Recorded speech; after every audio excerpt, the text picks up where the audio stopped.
Hey everybody, I'm Blue, and today we are back at the alphabet challenge with the letters K, L, and M. I don't really have anything special to say this time, so let's just go ahead and jump right in. When I was going over the time-lapse footage for the letter K, I had totally forgotten that I didn't start with the same character that I finished with, and I want to take a moment and explain why I didn't. This character is Kabru from Dungeon Meshi. And we've talked quite a bit throughout the course of this challenge about how sometimes you just have to suck it up and just draw the character. And I did that here, but I didn't capture any of the essence of the character I like. He didn't have that cunning look in his eyes or that sharpness, so it was time for Plan B. And Plan B was Assassination Classroom's very own Koro-sensei. And as an added bonus, this show is notorious for having a fairly simple character to draw. And even if you don't know how, there's actually an episode where they give you a quick little tutorial on how to do it. This show is just so strange and unique in a way that I don't think I could describe in as little time as I have here, so I might have to do a larger piece sometime. But basically, if you're interested in a show that's as nurturing as it is action-packed, I think this is a pretty darn good anime. Coming up next, we have the letter L with one of my favorite characters of all time from a show called D. Gray Man. Now, this is one of those shows when people say, this show altered my brain chemistry. This is one of those for me. And to this day, the way that I handle characters and the way that I think of stories is definitely still inspired by this show. So it's time to honor this show that means so much to me with some amazing art of my favorite character, Lavi. And we start in on the base and oh no, what is that?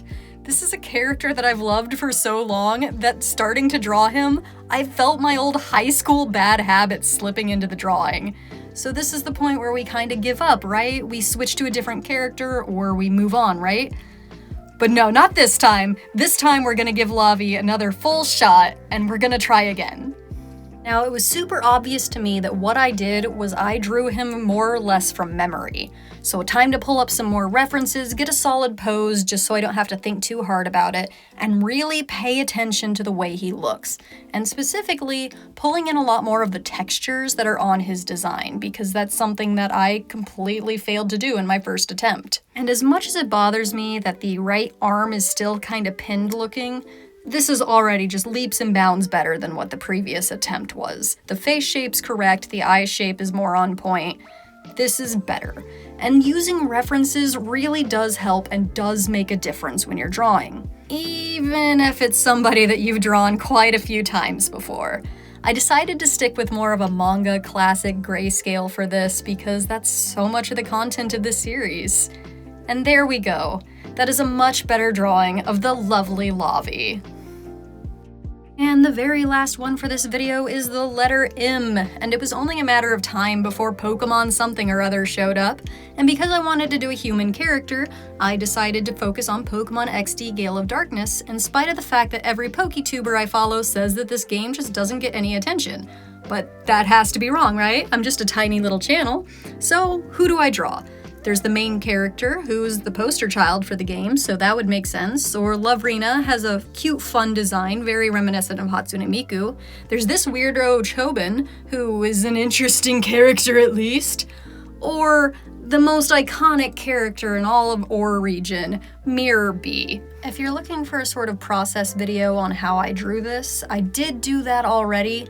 You can find it on my channel. But this time I'm going to talk about something a little bit different.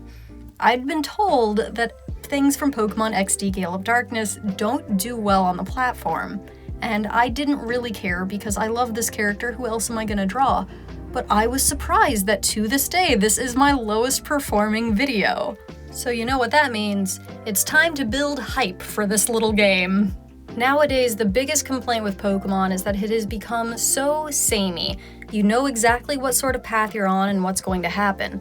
This didn't used to always be the case though. Pokemon used to be pretty experimental with their games, including the OR region games, both Pokemon XD Gale of Darkness and the original Pokemon Colosseum, where not only were you playing through a completely new region without a gym badge quest or anything, but you were also stealing Pokemon and healing their hearts from abusive relationships.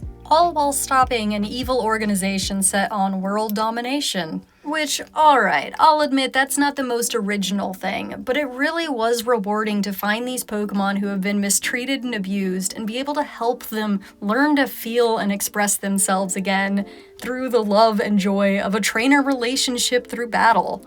I love both of these games, partly because they have Mirror B in it and he's just awesome, but because they were just different and unique, and I really wish there were more people to talk to about these games.